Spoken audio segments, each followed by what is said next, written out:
오늘 말씀은 생산적인 하나님의 능력이란 제목으로 본문을 살펴보려고 합니다. 하나님을 가리켜 전능하신 하나님, 그렇게 말합니다. 전능하신 하나님. 여기다 우리의 말로 그 이상 어떻게 더 표현할 말이 사실은 없어요. 표현할 말이 없습니다. 나는 전능한 하나님, 이렇게 말씀한 것은 창세기 11장 1절에 처음 말씀을 했어요. 창세기 17장 1절을 비롯해서 그 외 두 곳에서 뭐라 하냐면 나는 전능한 하나님이라 말씀하셨습니다. 전능한 하나님. 그래서 하나님만 전능자이세요. 피조물은 전능자가 될 수가 없습니다. 피조세계의 모든 것은 그것이 무엇이든 간에 전능자가 될 수가 없으며 하나님만 전능하십니다. 그런데 오늘날 세상은 적어도 한국 사회 안에서만 봐도 인간이 하나님이다, 보혜사다, 예수다, 심판주다, 하나님에 대한 좋은 말은 다 끌어다 자기한테 붙이고 사기꾼 노릇을 하고 있습니다. 그렇게 사기꾼 노릇을 하는데도 사람들은 그 말이 믿어지고 그 말이 좋아서 따라다니니 이게 미혹의 영이 아니고서야 어떻게 감히 그럴 수가 있겠습니까? 그럴 수가 없는 거죠. 하나님 외에는 인간은 전능할 수가 없습니다. 천하세계는 모두 전능자이신 하나님께서 창조하셨지 저절로 생겨난 것은 세상 천지에 아무것도 없습니다. 세상의 모든 것을 있게 하신 이가 누구예요? 하나님이십니다. 어떻게 그것이 발생되었든 어떻게 그것이 나오게 됐든 그것이 무엇이든 간에 하나님께서 있게 하셨고 나오게 하셨고 서게 하셨고 살게 하신 거예요. 그런데 하나님은 무슨 도구로 있게 하신 것이 아닙니다. 사람은 뭘 하려면 꼭 도구가 있어야 됩니다. 도구가 없으면 안 돼요. 사무실에서 사무를 보려도 컴퓨터가 있어야 됩니다. 프린터를 하려면 복사기가 있어야 됩니다. 컴퓨터를 켜려면 전기가 들어와야 합니다. 밭에 나가 일을 하려면 호미가 있어야 돼요. 풀을 베려면 낫이 있어야 됩니다. 모든 것은 도구가 있어요. 사람이 하는 모든 일은 도구 없이 되는 일은 아무것도 없습니다. 부엌에 싸다 못해 음식을 만들어도 부엌에 필요한 도구가 있지 도구 없이 만드는 건 아무것도 없습니다. 그런데 하나님은 무슨 도구로 있게 하신 것이 아니라 모든 세계를 말씀으로 있게 하셨습니다. 모든 것을 말씀으로 창조하셨고 말씀으로 되게 하셨습니다. 여러분, 땅이 있으면 그냥 흙이에요. 하나님께 들려진 흙은 흙이 아니에요. 그 흙은 사람이 되고 동물이 된 거예요. 하나님의 손에 들려진 것은 무언가가 작품이 만들어집니다. 하나님은 무엇을 말씀하시니 그것이 생겨났고 뭐라 그랬어요? 하루하루 끝날 때마다 하나님이 보시기에 좋았더라. 하나님 보시기에 좋았습니다. 이것이 창조입니다. 하나님 보시기에 좋았던 것이. 하나님이 지으시고 안 좋은 건 하나도 없었어요. 하나님께서 창조하신 천하 만물 모든 것은 아름다웠습니다. 그런데 사탄의 유혹으로 타락한 인류를 구원하시기 위해서 육신을 입으시고 무엇으로 오셨어요? 예수 그리스도로 세상에 오시지 않았습니까? 그럼 왜 인류는 또 타락을 했어요? 인간은 하나님같이 되고 싶은 교만함과 명예욕, 권세욕의 눈이 어두워 사탄의 달콤한 유혹에 넘어갔기 때문에 그렇습니다. 그런데 하나님은 타락한 인류를 그냥 버리지 않아요. 구원하시기 위해서 육신의 옷을 입으시고 예수 그리스도로 이 세상에 오셨던 겁니다. 세상에 오신 주께서는 사람 사는 세상에서 하나님의 전능하심을 나타내시고 증거하신 거예요. 다른 것은 접어두고서라도 예수님의 십자가의 죽으심과 그리고 부활과 승천하심으로 우리에게 뭐가 됐어요? 길과 진리와 생명이 되셨는데, 이것은 한 분이신 예수로 말미암아 이루어 주신 엄청난 사건입니다. 예수님의 십자가 사건을 통해서 이게 완성된 거예요. 길과 진리와 생명이 완성되었습니다. 그래서 예수 길은 어디에 있느냐? 예수 안에 있어요. 진리가 어디에 있느냐? 예수 안에 있어요. 생명이 어디 안에 있느냐? 예수 안에 있습니다. 우리의 생명이 멸망하지 않으려면 예수 안에 있으면 되는 거예요. 진리를 찾아다닐 것도 없어요. 내가 예수 믿으면 나는 진리의 소유자인 거예요.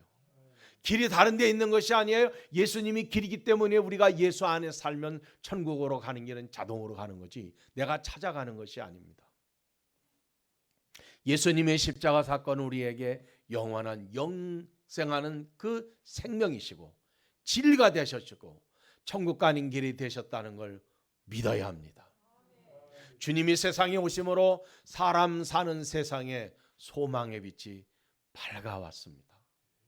참 얼마나 복된 일인지 몰라요. 주님이 세상에 오심으로 세상의 소망의 빛이 밝아졌고 복음이 전파되는 그 가정에, 그 나라에, 그 지역에 소망의 빛이 밝아진 거예요.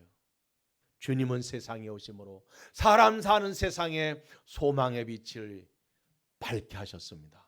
그리고 구원의 길이 열리게 하셨고 영생하는 문이 열리기를 시작한 것을 믿습니다.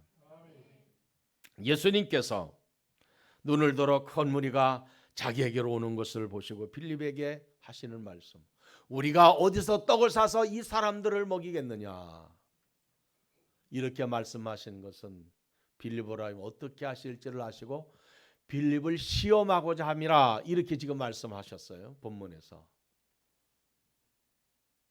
제자인 빌립은 예수님께 대답을 합니다. 각 사람으로 조금씩 받게 할지라도 200데나리온의 떡이 부족하리이다. 여러분 200데나리온 도대체 얼마나 되는 거예요? 이 200데나리온이라고 하는 것은 성도 여러분, 한 사람이 그 당시에 노동자가 하루 버는 돈이 한 데나리온, 1데나리온, 한 데나리온. 그러면은 200데나리온이니까 노동자가 얼마를 벌어야 돼? 200일을 벌어야 되는 돈인 거예요. 요즘으로 환산했을 때 노동자가 하루 일했을 때 얼마를 벌습니까? 기술자는 뭐 20만 원도 받고 뭐 40만 원도 받는 분들도 있고 15만 원 받는 분들도 있고 10만 원 미만인 경우도 대부분 10만 원 같더라고. 그런 10만 원이면 200일을 계산해봐. 10만이면 돈이 얼마인가? 5천 명을 먹이는데 그것도 풍족하게 준 것이 조금씩 줘서 기력 잃지 않고 집에 돌아갈 수 있을 정도만 간단하게 조금씩만 줘도 200데나리온의 돈이 필요하다는 거예요. 엄청난 거죠. 그러니까 예수님이 어떤 분이라는 것을 안다면 이러한 대답은 합당한 대답이 아닌 거예요. 예수님께 이렇게 말하는 것은 영적으로 무지하고 무능하기 때문에 사람에게 있어서 그렇게밖에는 말하는 수준이 안 된다는 뜻이에요.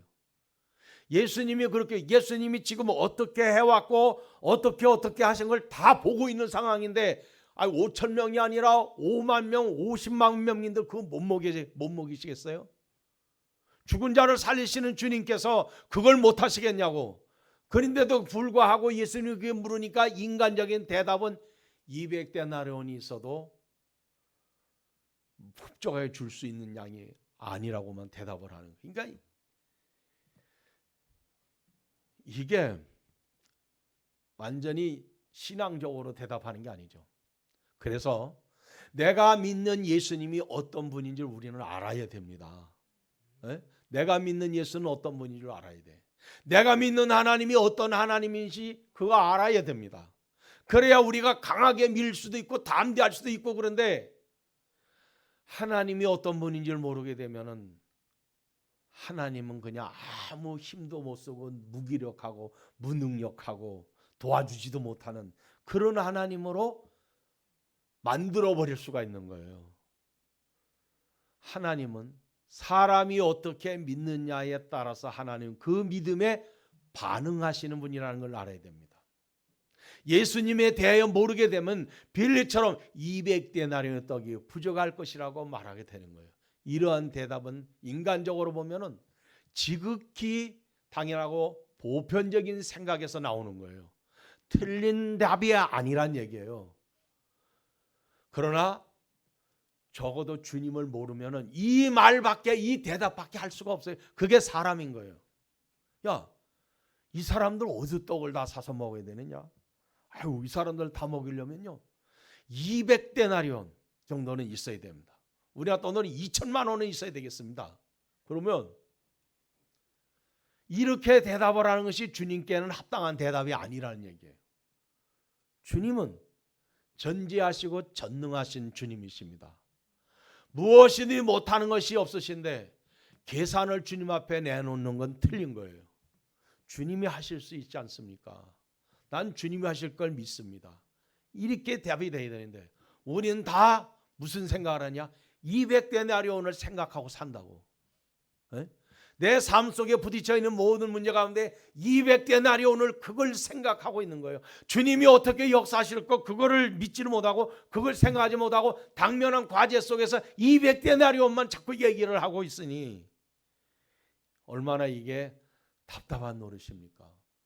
우리는 빌립의 모습에서 나의 모습이 어떤지를 우리는 봐야 됩니다. 나의 신앙 수준에 따라서 나의 고백이 나올 수밖에 없잖아요.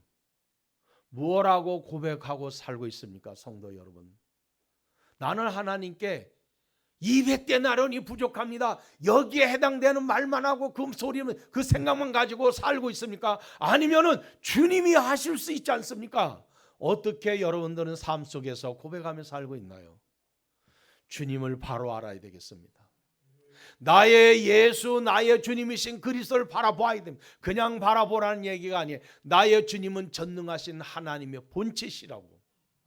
그분이 어떤 분이요? 말씀으로 있으라니 있었던 분이 있게 하셨고 하나님 보시기에 좋았습니다. 모든 것은 그렇게 이루어졌어요. 그러니까 우리의 믿음이 그걸 바라봐야 되는 거예요. 막연하게 생각하지 마시고 신앙생활은 막연하게 그렇다고 하니까 그런가 보다 이렇게 생각하면 안 되고 그것이 개체적으로 내게 와서 그게 믿어져야 돼요. 내게 믿어지면서 내 속마음에서부터 오는 고백이 있어야 됩니다. 여러분 아기를 낳아보신 분들 아기 낳을 때 힘주라 그러잖아요. 힘이 오라고 힘이 온다 그러지. 아기 낳을 때 남자들은 아기를 안 낳았으니까 힘이 오는 게 어떤 건지 잘 실감을 못해. 그런데 힘이 온다고 하잖아. 그 힘이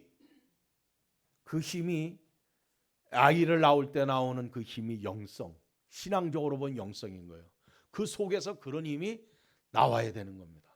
아이는 낳아야 되는데 힘이 없으면 그 아이 죽습니다. 엄마도 죽어요. 힘이 와서 아이를 낳을 수 있도록 힘을 줘야 되는데 못 주면 죽는 거예요.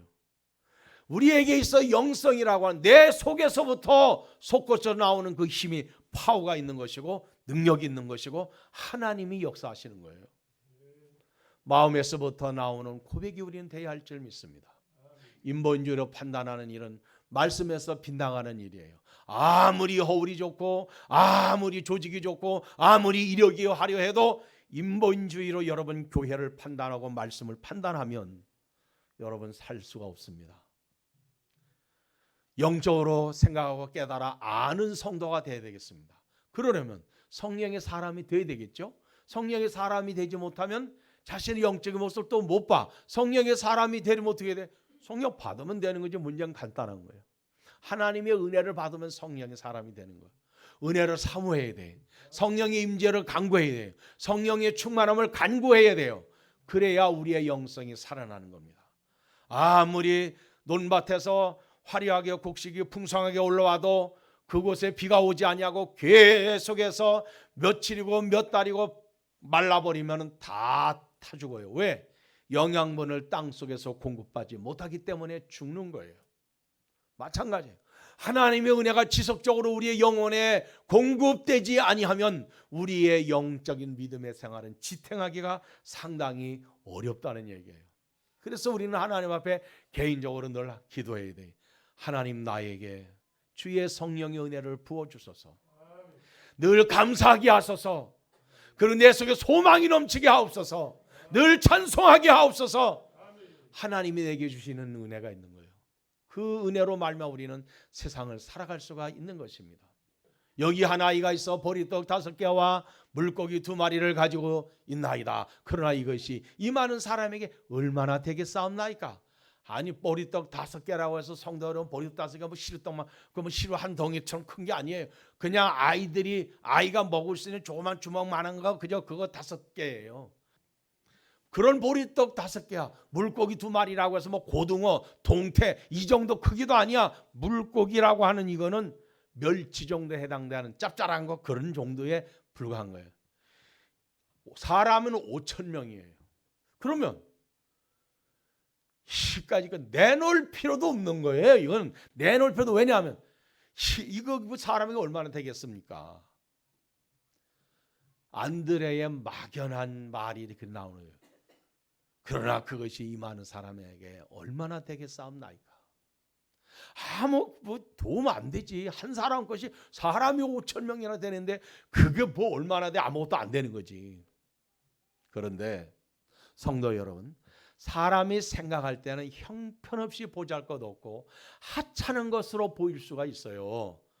그런데 그것을 주님 앞에 내놓으면 그것은 하찮은 것이 아니에요. 능력으로 나타나는 축복이 되는 거예요. 그걸 주님 앞에 내놓을 때 주님은 그걸 통해 역사하시는 거예요. 뭘 얘기하고 있는 거예요? 보리떡같이 물고기 2마리처럼 하찮고 보잘것없는 내 인생의 문제가, 사실요, 내가 죽느냐 사느냐 하는 것도 하나님 앞에는 하찮은 보리떡 같은 존재예요. 왜냐? 죽은 자를 살려서 온전하게 하신 이가 하나님이신데, 인간에게는 심각한 문제도 하나님께는 정말 별거 아닙니다, 사실은. 그러니까 우리는 너무 심각하게 생각하고는 너무 가볍게 생각해도 안 돼. 하나님께 내어놓을 줄 알면 되는 거지. 할렐루야. 예수님은 사람들을 잔디밭에 앉게 하셨어요. 그리고 축사하십니다. 식사 기도를 하시고 제자들을 통해서 나눠주는 거예요. 이게 그리스도 안에서 영적인 친교의 교훈입니다. 그리스도 안에서는 성도 안에, 교회 안에 뭐가 있어야 돼요? 친교가 있어야 돼요. 사귐이 있어야 됩니다. 사귐은 왜? 이성적인 사귐을 얘기하는 것이 아니라 성도 간에 서로가 가까워지고 서로 간에 그리스도 안에 사랑을 나누고 친교가 이루어지면서 더 단단하고 견고한 교회의 공동체를 이루어가게 하는 일이거든. 축사하신 후에 제자들을 떼어주셨습니다. 제자들로 하여금 나눠주셨습니다. 물고기도 그렇게 나눠줬어요. 그들의 원대로 주시니라. 여기 떡 더 주세요. 여기 물고기 더 주세요. 줘요. 다 줘요. 실컷 먹을 만큼 다 나눠줬습니다. 모자라지 않았어요. 이게 하나님이 하시는 일이에요. 사람이 생각할 때 불가능한 문제가 주님이 일하시니 너무도 쉽게 해결되게 하셨습니다. 사람에게 있을 땐 불가능한 일인데 주님께로 가니 그것이 능력이 된 거예요. 믿음이 없으면 사람은 전전긍긍하면서 하나님께 맡길 생각을 전혀 하지 못해요. 우리는 주님께 맡기고 살아야 할 줄 믿습니다. 쉽게 살아야 돼. 쉽게 주님께 맡기면. 그래서 예수님이 그랬잖아요.